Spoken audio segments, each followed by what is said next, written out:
How's it going, folks? Dr. Santana here, briefly going over some of the key takeaway points from Eric Schantz' chapter, Meretricious, Mexicali, Exalted Masculinities and the Crafting of Male Desire in a Border Red Light District in 1908 to 1925. This is, of course, found in the assigned book for this class, Gender and Sexuality in Modern Mexico. And so these past few weeks, we've discussed reform, warfare, and political conflict in the pre- and post-Porfirian states. And so in this chapter, Schantz gives us a look at how the sex tourism industry in Baja California was impacted by policies that were passed by military generals and politicians, some, of course, who had ties or who were sympathetic to Porfirio Diaz's regime that had just been ousted. And of course, there were also others who were constitutionalists who were, for the most part, hostile to Mexican revolutionaries. However, Schantz chapter also gives us a glimpse at another factor that shaped political disputes and social reforms that were unique to the border. This factor was, of course, pressure from business leaders and social reformers in the United States. And so here we also learn how pressure from the US to reform or crack down on sex tourism in Mexicali would impact the sex work business, right? Although he does hint at that the implications of these policies are not just necessarily restricted to Mexicali, they sort of have larger ramifications on the greater state of Baja California, especially in Tijuana, for example. Additionally, Schantz also uses this chapter to argue how sort of the sex tourism industry in Mexicali also seemed to reinforce these ideas about acceptable standards of Mexican male masculinity, as well as Anglo-American middle-class masculinity. And so Schantz begins this chapter by telling us the story of the second marriage of the Hollywood movie star Rudolph Valentino and the extravagant wedding party that he had in Mexicali in the spring of 1922, which takes place a few years after some of the major events and policies that are described in this chapter, which covers the area roughly of 1905, 1925.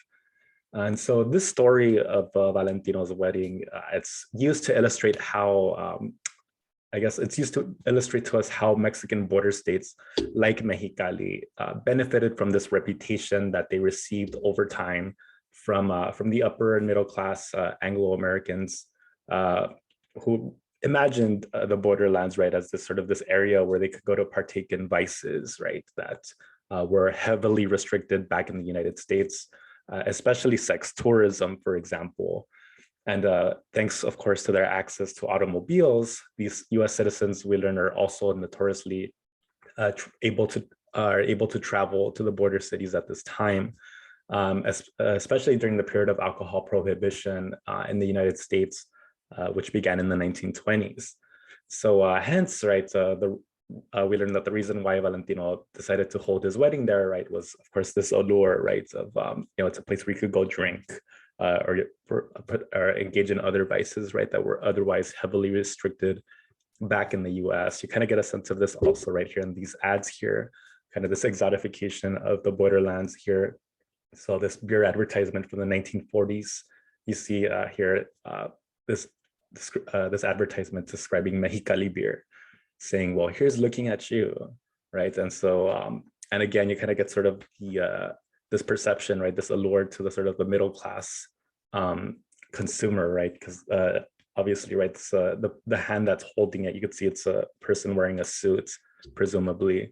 And again, here on the right side, sort of this this advertisement on the right, showing again an example, right, of sort of how the border comes to be seen as exotified. You see this woman here dressed in what looks to be more like a definitely not something that's not a traditional Mexican attire, perhaps, probably for the time. I'm not too sure where this about what informs the dressing style, but nevertheless, right, it speaks to sort of this the sort of exotification, right, of the border region.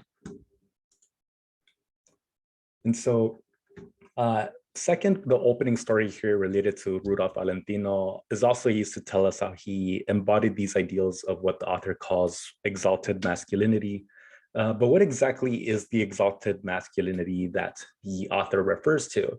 Throughout the article, it seems to refer to white elite masculinity, for the lack of a better term, or just to keep it short. And in the case of Valentino, it refers, of course, also to someone who appears to be the object of white American female desire. And after all, Valentino did play the role of this exotic Spanish bullfighter, and was romanticized as such in many Hollywood films. And as a matter of fact, fun fact, the term Latin lover in Hollywood was first associated with him thanks to the exotic roles he played as a bullfighter. And again, although he's remembered as this figure of white American female desire, the author notes that Valentino was gay and even invited two of his male lovers to his wedding. And again, going back to the subject of masculinity on the Mexican border, nevertheless, we see in this case, right, how that a wealthy, in the closet, right, Hollywood actor like himself was not discouraged from coming to Mexicali, despite the fact that social reformers at the time complained that places like Mexicali in the border region would corrupt men like Valentino with vice, sex work, and alcohol. And so this chapter overall covers this history of sex tourism in Mexicali and how the region contributed to perceptions of Mexico as a place for, quotes, macho adventure. And so in this chapter, he describes how the Mexican border town of Mexicali attracted white upper and middle class male tourists from the United States who went there to partake in so-called macho adventure, right? And in this case, referring to sex tourism.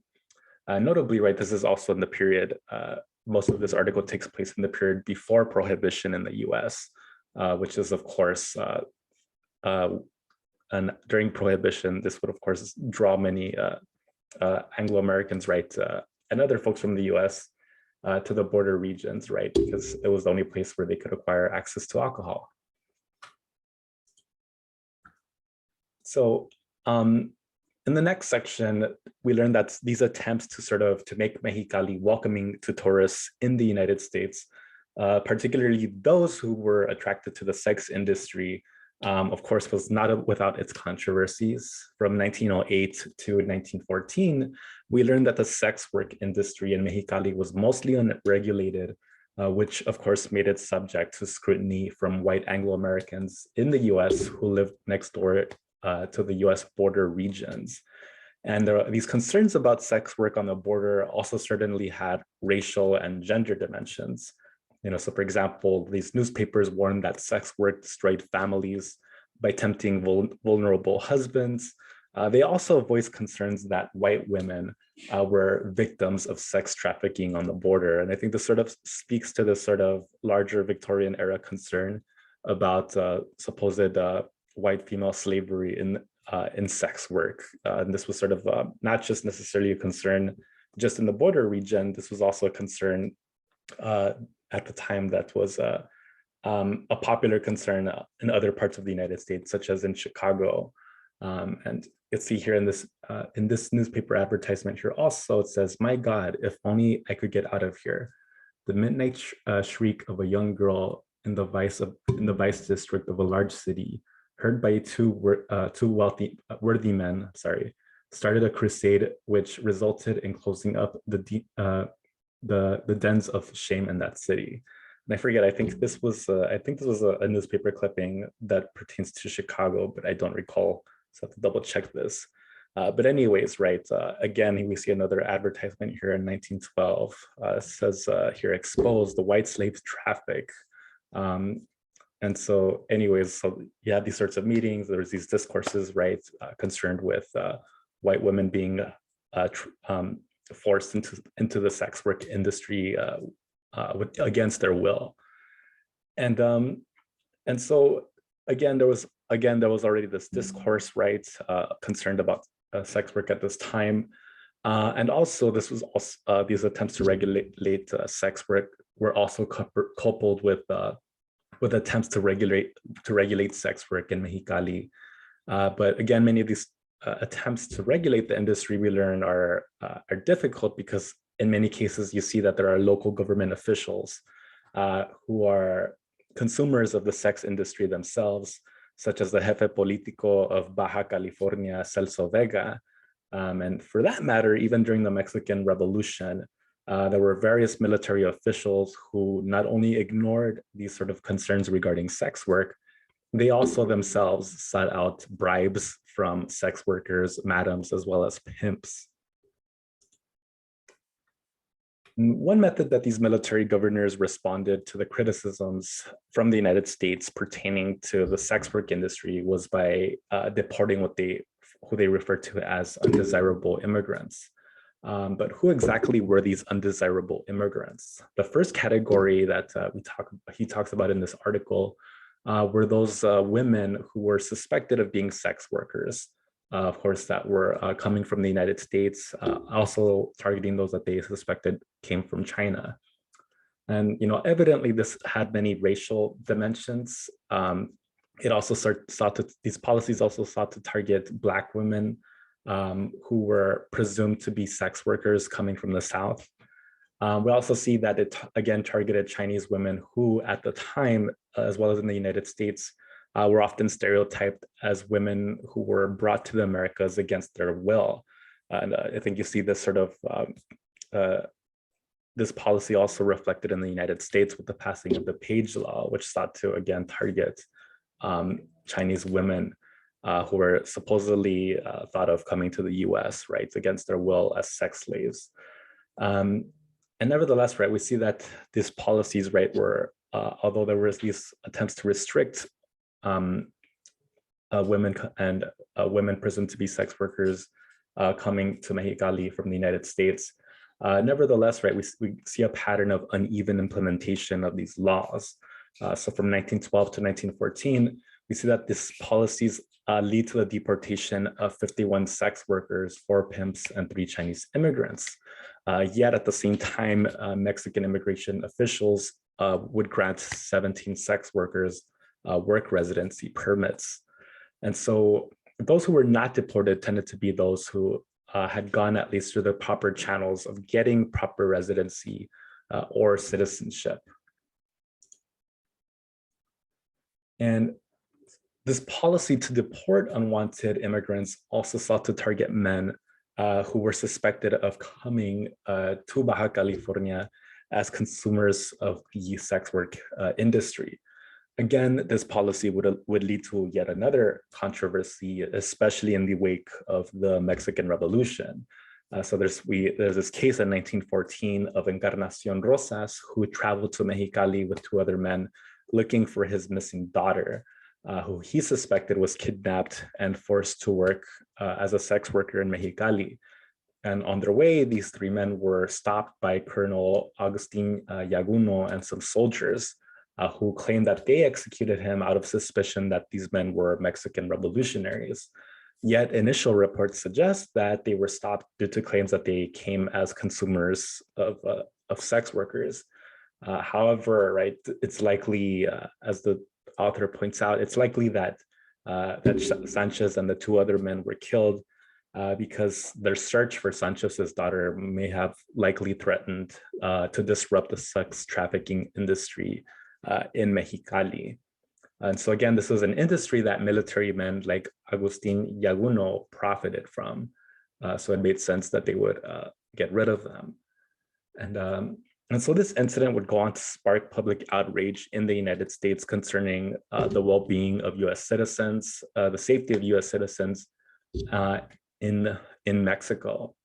But some of these concerns seem to be overshadowed or addressed under the ascendance of Esteban Cantú, who rose to power after the Huerta regime was overthrown. So again, Esteban Cantú, as the new military leader of Mexicali, would make drastic changes and essentially begin this this publicity campaign. We would sort of declare that Mexicali was this sort of the safe border region for tourism that was free from criminal violence. In 1915, we learn also that Cantú began to initiate these series of what what the author refers to as red light reforms. So he would first initiate a temporary shutdown of the red light district, which is known as the zone of tolerance or the zona de tolerancia. And in an attempt to convince these reformers that he was discouraging sex work, Cantu implemented, of course, many policies, including, increasing the taxes on licenses and permits for those who wanted to work in the sex work industry officially without scrutiny. And in turn, right, he argued that these new taxes and these new restrictions would create better quality sex workers, right? As well as I guess, better quality sex workers, specifically for those who were not part of the, quote, pauper classes. So in other words, this reform would seek to make sex tourism safer for male patrons from the US who were middle class or wealthy. And again, such an approach was in traditional Porfirian fashion, okay, in the sense that, in this case, accommodating the wealthy foreigners at the expense of poor Mexicans. And second, Cantu also required authorized sex workers to partake in regular health screenings with local government appointed physicians. And of course, a third caveat of Cantu's red light policy was to crack down and arrest hustlers, drug dealers, petty thieves, and any sort of quote unquote undesirables. In other words, this meant rounding up of petty criminals, which again targeted ultimately the poor in Mexicali. And for those of you who are doing similar research projects, I thought I would just include this citation from this other article that was written by the same author as another one where you can access some of the images that are that you can also see in this PowerPoint. So just thought I would list this here for anyone who's interested. It's called All Night at the Owl, and it was published in 2001. Okay, so despite these efforts to reform the red light district, the reformers in the US were still not satisfied and continued their criticism of Mexicali's red light district. In the US border city of Calexico, the local Chronicle newspaper complained that, quote, Mexicali scum were being dumped into Calexico. And this is on page 113. And we learned that what particularly bothered the author of this opinion piece was not just the fact that there were men stopping by Calexico on their way to patronize sex workers in Mexicali. He also seemed bothered by the presumed ethnic and immigrant background, right, of these patrons. I'm sorry. The opinionator would describe these men as, quote, Ethiopians, Chinese, and Hindus. And he also describes the presence of Hungarian immigrants as well as Black men from the South, who he presumes were all cooks who had recently lost their jobs. And apparently the red light district took such concerns seriously, as Schantz describes later on in this article. The new red light reforms would eventually serve to accommodate US-style Jim Crow segregation. In at least one of the establishments, specifically here I'm talking about the brothel known as Tecolote, or the Owl, which provided separate accommodations for those white patrons and patrons of color. And then, despite these efforts, again, reformers in the US were not satisfied of Mexicali's red light district. And eventually we learned that they would convince the Mexicali municipal officials to push back the red light district to the back streets of Mexicali's Chinatown. And to do this, the Cantu regime had the support of Carl Withington, who was originally from Bakersfield, California, by the way.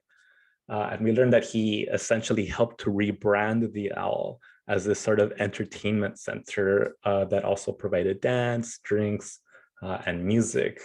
And notably, right, Withington was also part of what was called the ABW syndicate, which notoriously held power over the vice industries of Baja California up to 1925. So ABW referring to the other two partners, Allen Byers and of course, W referring to Withington. The last section in this chapter outlines the way that the Owl mega brothel sought to accommodate sex tourists from the US by incorporating Jim Crow style segregation policies. And so in the Owl's original contract, we learned that Colonel Cantu declared that it should be white only. But in reality, according to newspaper reports, it appears that it was frequented by patrons of various non-white backgrounds, which raises the question also, right? Either that segregation was not enforced at this establishment, or perhaps the presence of non-white patrons was exaggerated in these newspapers in order to sort of contribute to pressures or efforts to close down the establishment. We also learned that there was a segregated Little Owl establishment within the greater complex.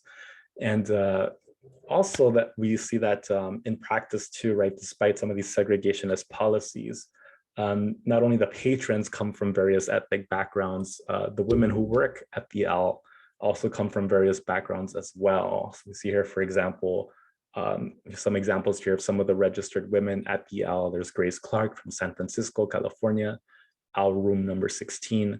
And here's figure 4, Ana Mendez from Cape Verde, Owl room number 15. And so at the end of the Mexican Revolutionary period, we learned that the Owl is, of course, eventually forced to close down its doors after multiple fires. And the zone of tolerance, still even after its closure, continued to operate even after 1920. And while the shutdown of the Owl may have satisfied some reformers, this did not mean that it prevented the sex work industry from continuing. For the most part, as a matter of fact, the sex work industry ended up spreading to other parts of Mexicali, and as well as even to the border cities in the US, such as Calexico. And again, establishments like the Owl did not necessarily stop operations. Instead, they just rebranded themselves. This seems to be a theme, right, within the sex work industry, right? In this case, right, this rebranding, right, as a strategy in order to survive. So, for example, in 1924, the same investors who founded the Owl instead created what was called the ABW Club that year, 1924. So as the author also notes, right, this also signaled this new trend where these brothels disguise themselves, right, under the guise of social clubs.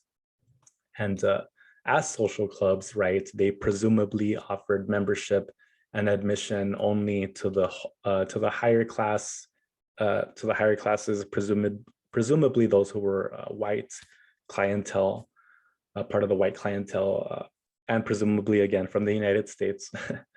And another major change that we see here in the sex tourism industry after the 1920s is that the majority of the sex workers were no longer mostly foreigners from the United States. Instead, we start to see more locals, more of these women who are working in the industry in the sex work industry are from the border cities themselves. So in the context of gender and sexuality, a sort of final takeaway from this reading is that it reflects how this debate, right, concerning sex tourism was not just necessarily concerned with the morality of men as a whole. For that matter, right, the letter much less concerned about the well-being of these women also. We learned that these debates were largely concerned instead with the well-being of wealthy Anglo-American clientele for lack of a better term, right, also the presumed wealthy white American clientele from the United States, right, which in this case is the exalted masculinity that Schantz described earlier. These moralists and opinion pieces, again, were less concerned about the well-being of male consumers of sex work who were from Mexicali also, okay? And in the case of the Chronicle article from Calexico, we learned that these opinionators also, or these moralists, also seem to describe the men of color and immigrants as atypical, not as atypical. They would describe men of color, right, who were frequenting these places in contrast, right, to the white American patrons, right, describing them as sort of typical consumers of sex work. You know, in contrast to the white American clientele, the male patrons of color were described as vagrants and people who lack morals. Whereas, you know, you have this other perception of the wealthier white American clientele as being somehow corrupted, or as being people who are enticed, right, to participate or in the sex work industry in Mexicali. So in other words, right, they're victimized, right? They're perceived as, you know, being vulnerable to the sex tourism industry. And last but not least, I think in closing, this chapter also reflects a sort of this lingering problem where foreign business interests, since the time of the Porfiriato, would continue to take, that foreign business interests would continue to take over priority over local needs in Mexico's underserved regions. Thank you.